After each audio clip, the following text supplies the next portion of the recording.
What's going on, everyone? This is Michael Stewart Isaacs. And this is Shemekka and And this is your next edition of Sunday Stacks. Yes, Sunday Stacks. We are back. And we are always excited to be here, returning to the Alive Podcast Network, here to connect with you, the listening audience, to enjoy how your life should stack up week for week. And that's why we like to display what we do here at Sunday Stacks. We are grateful for you, Reed, joining us today, and we are excited with the jam-packed episode, ready just to unleash a lot of the great things that have been going on for us. And we hope it gives you a reflection on what's going on great in your week, so that way you know week for week how things are stacking up. Shemekka, definitely anything you want to share with the audience before we jump in?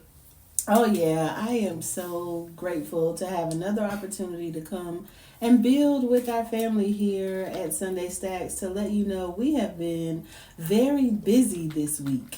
And look, we were planning to be busy this week and next week, but what a pleasant surprise as I'm stacking this week with my first grandchild being born. What? How's it stacking, my dear? How's this? Tell them again. What's going on? Yeah, so God has really blessed us with a healthy baby girl. Nova Lee Miles has arrived. She has put her stamp on the world as this shining star that she is, and she is the one that made me a Grammy. Yes, we are grandparents. Yes, we are just so excited, and shout out to Nova's parents as we are just great job, y'all. Done a great job getting her here safely, and made mom be recovered and strengthened and renewed, and that they both mature into parenthood with love, grace, and compassion for one another, as it's a whole new world now that Nova has arrived. Yes, so we are excited. For those, when we did Grandparent Day, keeps up with the episode, we announced kind of our titles. So, of course, Shemekka is going to be a Grammy, or she is a Grammy, and I am the Papa Laurean, right? So, Papa Laurean, yes, for those who know the Star Wars Mandalorian. Well, I had a nice shirt made that says Papa Laurean, which just represents my protective nature over my new grandbaby. So I'm super excited just to have her in the family, just to give her wisdom and knowledge that will hopefully continue to empower her as she matures and grows up. So again, shout out to our son, his girlfriend, and just everyone that just really made sure that Nova made it to this world safely. We are super grateful, Absolutely. How else is it stacking for you this week, Shemekka? I mean, it's hard to top that story right there. But definitely, that is the highlight. Right, but tell them some more of what you've been doing this week. Yeah, I'm so motivated and excited that we're going to be going to the Charlotte area next week. So if you are a Charlotte partner, definitely come through. We are bringing down the Global Black Women's Chamber of Commerce founder, Ambassador Sujay, that is going to create an experience of networking, learning. It's a panel of us. I'm part of a panel that will be speaking and sharing about business experiences, resources, and opportunities for you as a Black woman entrepreneur to join the chamber and get connected with a movement that's transforming lives globally. That's awesome. And I also hear this week we had some birthday parties going on this week. Yes. Running around. So how's it stacking for you this week? Oh man, there's so many things that are going on, just dealing with the kids, building, to be focused. We build with our children as we build our company to really make sure that legacy is not just a long-term pursuit, but they control our calendar. Our calendar, yeah. So with the surprise of our little one coming in so early, we had some birthday parties scheduled for the brilliant bunch, Chi and Max. We always like to give you all an update on those two ambitious young men, and they're building their platform, the Brilliant Bunch. It's just kind of a way of us chronicling our whole family, but we like to keep up with their development as well as all the great turning points of how they're becoming young uncles and how they're out here doing great things in community, and just even how they gather with their friends and bring their personalities to every event. Yes. So we had the pleasure of having birthday parties this weekend for several of his friends, 2 different birthday parties. So it was a nice, pleasant weekend. It was a full day. Let's be honest. Full day make you want to wish you had a nap, but you don't want to go to sleep because of fear of missing out kind of day. to experience that. And so our youngest ones, if you are not aware, are 4 and 7. So we have a newborn. They are now newly uncles. So their energy levels for excitement for Nova, they're excited to be able to babysit her. They're already volunteering themselves. So we appreciate the nurturing spirit that we're able to instill in our kids. But when we take them to other people's houses around their children and how they celebrate them, it's something special and meaningful to me as a parent, because my children know how to be friendly and nurturing even when we're not around. Because these are school friends, these are neighborhood friends that we may not be around them all the time. But the character that they reflect amongst their friends means a lot to me as a parent, to know that we're doing some things right. How about you? What do you think, Mike? I think it's amazing just to kind of watch, again, the development as well as how they interact with their friends. And even, too, I like just being able to talk to parents. And, when you have children, you find yourself being around their parents of the friends of your children that may be different ages of you, different perspectives. So it's good to kind of have that backgrounds and different things that your kids can be involved with and show them diversity in its best. And I think we do a great job of making sure our kids always are open to communicate their thoughts and ideas. They feel comfortable around diverse groups of people so they can thrive and find that they have agency within themselves to be themselves. So it's beautiful to watch and know that they're building great diverse friend groups, but at the same time to interact with the families and the parents and really create a greater sense of community through our children's choices is a beautiful thing to experience. So definitely. I want to definitely lift up, because we cannot miss this. Okay, I had the pleasure and honor of meeting with Yolanda Rory this week in person, having an opportunity to just celebrate her. I guess, organically mentored her through the years, through her community championship, through her business development, to her leadership and coaching academies that she's evolved and grown through the years. And one thing I can say about Yolanda is that she's a treasure and a pleasure to watch grow and mature, because I think the signs of a good leader is that people can create what they saw in themselves in other people. And not only do I see that in Yolanda, but I'm seeing her birth other coaches and bring forth other community champions across the country. And that is beautiful to look back upon and see that her success and growth, just through her being able to see who she is and discover the light within her, that she's been able to share that light with so many others and help them find their own along the way. Oh yeah, we had the pleasure of just being able to go out to lunch and just enjoy her. She's visiting from the great state of South Carolina, so shout out South Carolina. But just a great representative of the state in regards to her entrepreneurial pursuits, as well as what she could do down the road in community and policy making. Just a force to be reckoned with. So definitely shout out to Yolanda. It was a pleasure just being able to enjoy. We had a great time at, Carmen's Cuban restaurant. Shout out to Carmen's Cuban restaurant. This is not a promo or advertisement, but just a true endorsement in regards to just how great the staff was, how pleasant the environment, just kind of getting that soulful Cuban food. It was just amazing. So shout out to the team over there, just giving us a great backdrop to enjoy an old friend and colleague in an amazing way. For training. And it was good that we were able to make some time to have lunch. Like, we text all the time. We're all heavily active in social media, but it's nothing like touching someone. So definitely check out our social medias. You'll see our photos, postings, or if you're on LinkedIn in that community, you'll see us engaging up there. But I'm so glad to be able to be a witness to people's journey when it comes to how they grow their business and excel in their illuminating journey. I love it. And I think, part of my week and how it's stacking, I would be remiss not to, we always talk about here on Sunday Stacks, family, community, and company. And you obviously are hearing that through this journey of us talking about our kids and, of course, the community part when we reconnect with old great friends like Yolanda. But this week in our company building and our greater mastery and master class of what we're really a part of, here with Sunday Stacks, with our producing organization, I Am Brilliant, we had the pleasure of hanging out with a presentation by Knox St Studios out of Durham, North Carolina. Shout out to the good brother Talib.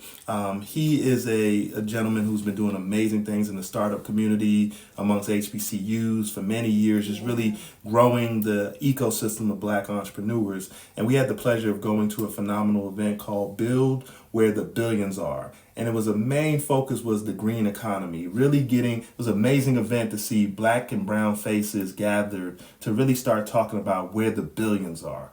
How do we get ourselves transitioned from being just going after the normal kind of redundant businesses that really are hard to scale or hard to pass on to our legacy generations, but really getting into spaces that are growing, that have federal dollars behind them, that have state dollars behind them, and really helping individuals understand how to tap in and really organize where they are today and really start to work together with others and how we can grow. And I mean, this event was phenomenal in its thoughtfulness. We covered everything from VC level conversations based on if you're that kind of startup or if you're on the grassroots level nonprofit community development organization. They covered it from both angles, created great breakout sessions. And did you have any takeaways or anything that you would like to share about this event? Oh, yes. So I had the pleasure of attending. Well, let's go back to the beginning when we had the first panel hosted by Sherelle when the WOC Star co-founder, Women of Color Star co-founder, gave some really good nuggets around what they're looking to invest in when it comes to businesses. And when we look at green businesses, that's not necessarily on the high end of who we work with in Black Girl Magic Market community, because they are individuals that, as she said, we have enough shea butters and cocoa butters and jewelry and things in the marketplace. But those aren't necessarily scalable and fundable when it comes to venture capital. And when we think about it through that lens, and I was looking at that, especially being a business support organization, how do we help people better self-identify what their long-term goals are so that they can be investable? And so it really sparked some things in me to think about to bring this information and these resources back. She has a great entrepreneurship, WOC Star entrepreneurship 8-week program that she has to help women of color better stabilize themselves when they're stuck in ideation or maybe in the pilot stage a little too long, to help them see where their business could be scalable and how to maximize that. And then I was also in a breakout session also led by Sherelle. Shout out to our BIA, Black Innovation Alliance Network here that's showing up in North Carolina, illuminating.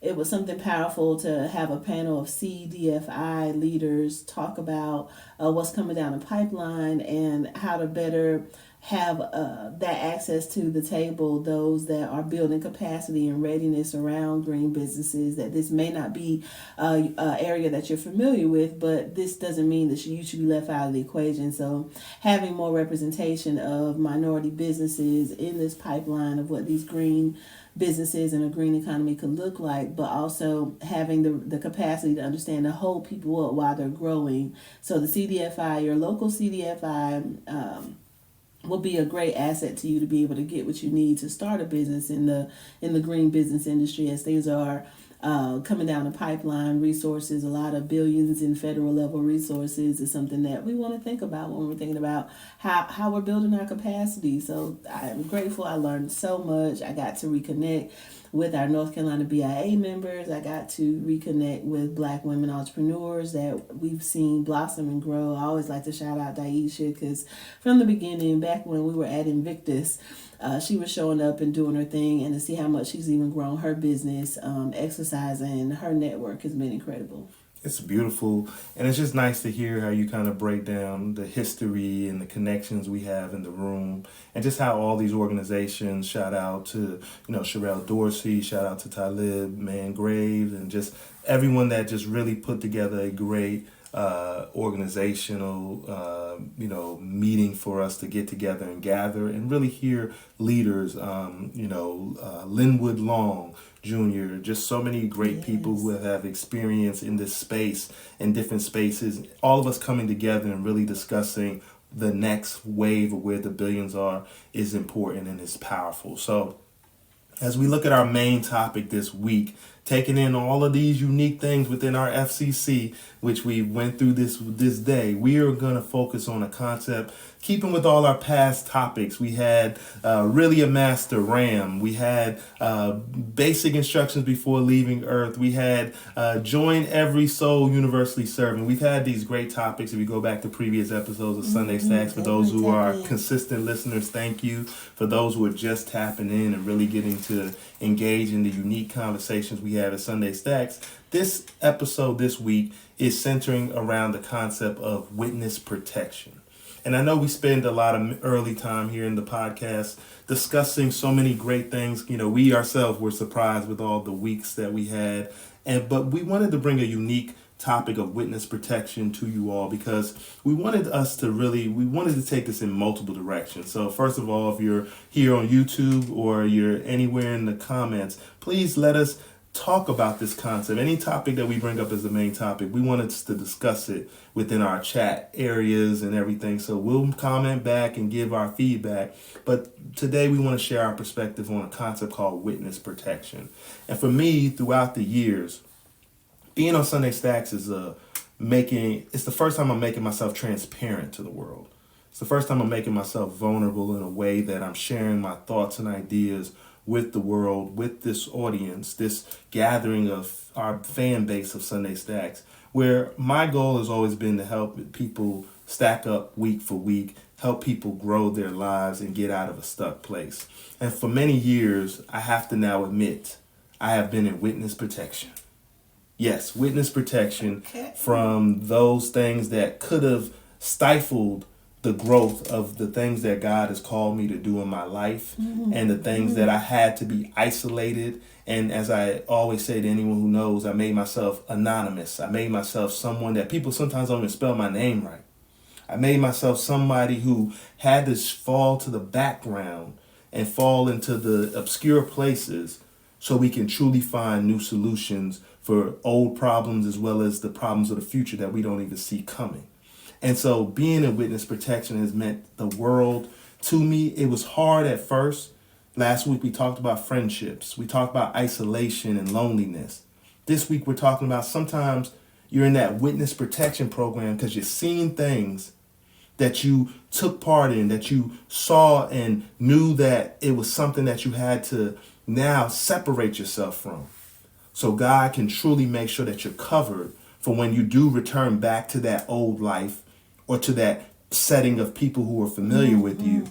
They don't even recognize you. They don't even remember your name. That's so good. And this is where I'm trying to take my storyline and start to reintroduce myself to the world.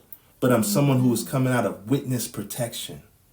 See, I saw in my life the face of that join every spirit universally serving.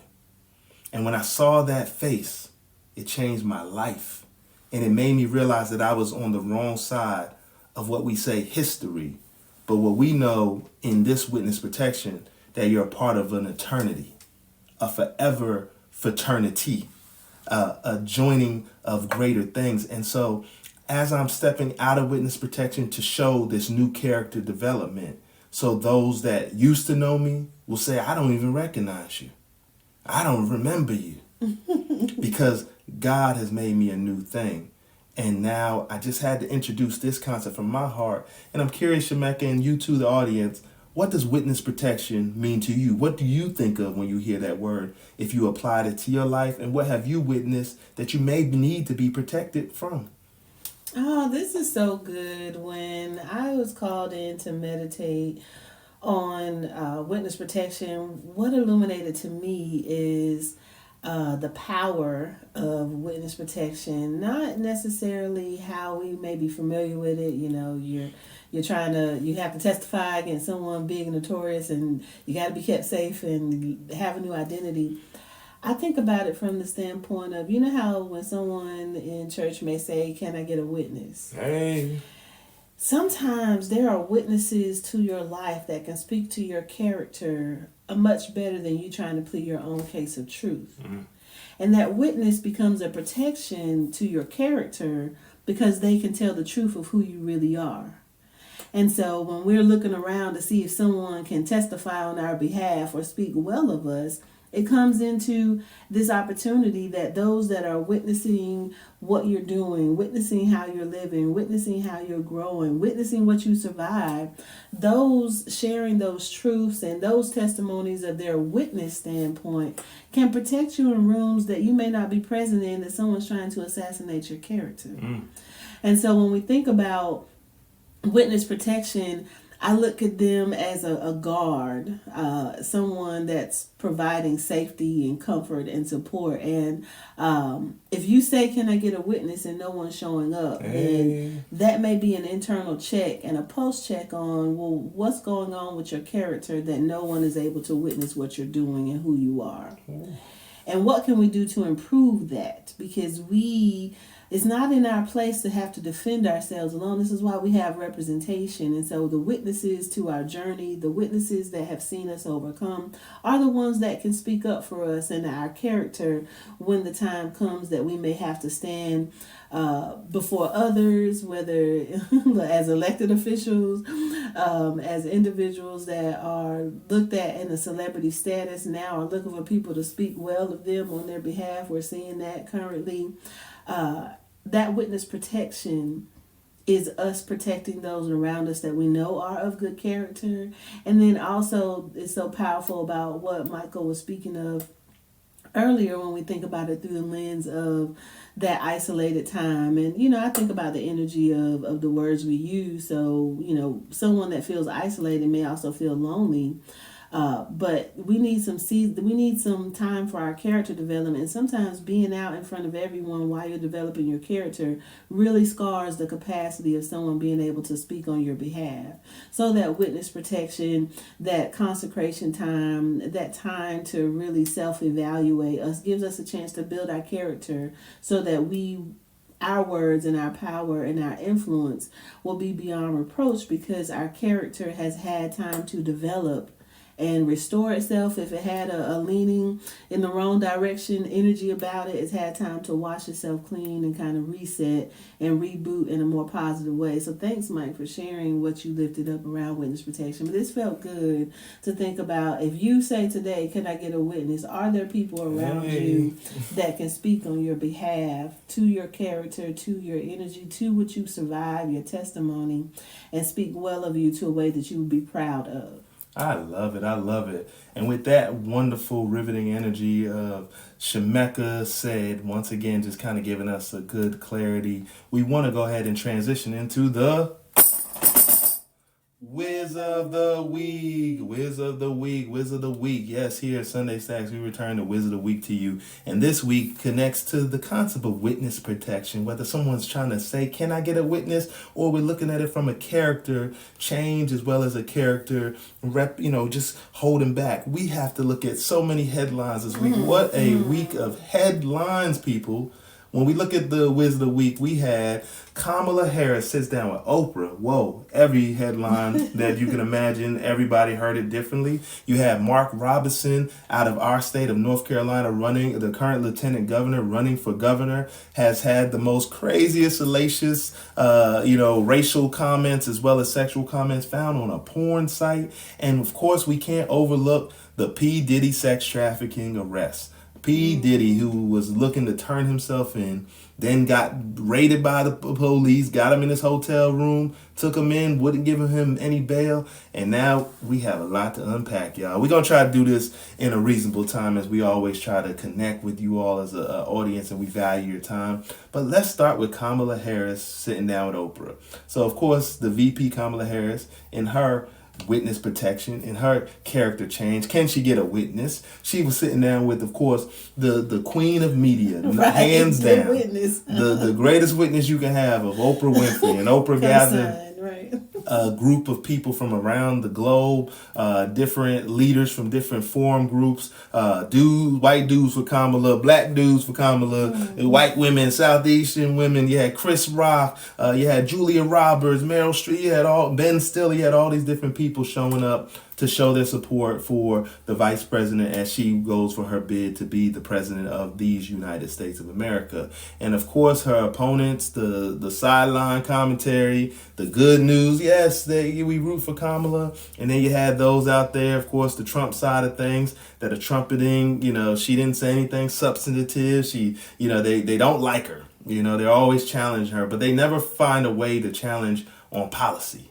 And, Kamala offers some great ideas in regards to ways of introducing policies that focus on the middle class, small businesses, as well as, so she's presenting new ideas. Some people say, why hasn't she executed those as vice president?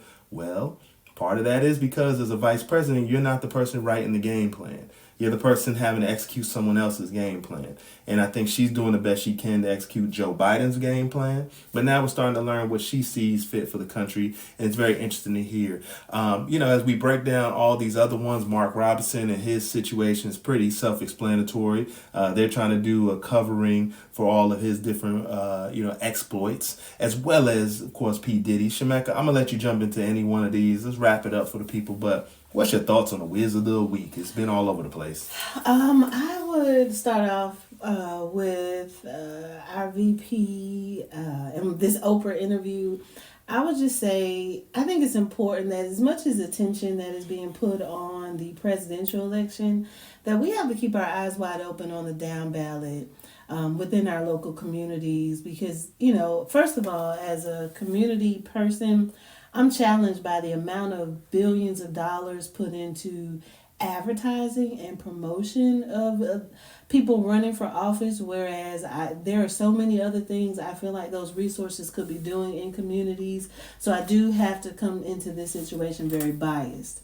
I also could probably take the same responses from Mrs. Harris and put it on repeat no matter what question came. You've heard the answer before. So I have a little bias and concern about some of the proposed policies from theory to practice and how that really does operationalize in our community. And it goes back down to what I said when I started this. We have to focus on the down ballot to make sure that the same measures of staff and an employment strategy that Project 2025 has going on, we need to have our version of that too, and how we follow through with making sure that these proposed policies from our current sitting vice president actually have teeth to be held accountable and legs to actually walk when it actually makes it to your community. Because many times we are kind of put in this position that we have a lot of promises and then these people, you don't know who they are and what they're doing in the community outside of who's the president. We don't know that there are other barriers to these equitable opportunities because we're not familiar with who's really holding the power in our local community to make these things happen. What I'll say about Mark Robinson is, in addition to the fact that he needs prayer and covering, just know that no one's untouchable. What's done in the dark will come to the light, even if it's made up, right? It's unfortunate that he has an inflammatory character about him that will make it seem that this could align. But if it is true that the Stein crew has brought this up, because they need to bring out everybody's skeletons. If we're going this far, I think it's just, it was too I guess it was too opportunistic for it to drop when it did. And as far as Diddy, I've said this to you. My concern is whatever's happened to Diddy, we're going to see Epstein play. Jeffrey Epstein, yeah, right. If you're gonna, pray for his children and family, because it's all roads leading up. I think this morning I saw something that he's on suicide watch. If you're already on protected security. That means you're on solitary confinement. That means you're already in a cell by yourself for 24 hours. So suicidal watch is not much different except for they put you in paper and put you in a room of plastic. So if you all see that this is what's coming down the pipeline, put your prayers out there. That's what I got to say about Diddy. Awesome. So we always have things jam-packed for you. We thank you again for checking this edition of Sunday Stacks. We hope you leave your opinions in the comments. Check us and let us know how you feel about what we've said and what we discussed. Thank y'all for tuning in here on the Live Podcast Network. If you're here on YouTube, make sure you like and subscribe. Thank you as always for checking out Sunday Stacks. And as we always close each episode, I am brilliant and you are too. Thank you for checking out this edition of Sunday Stacks. We'll see you next week.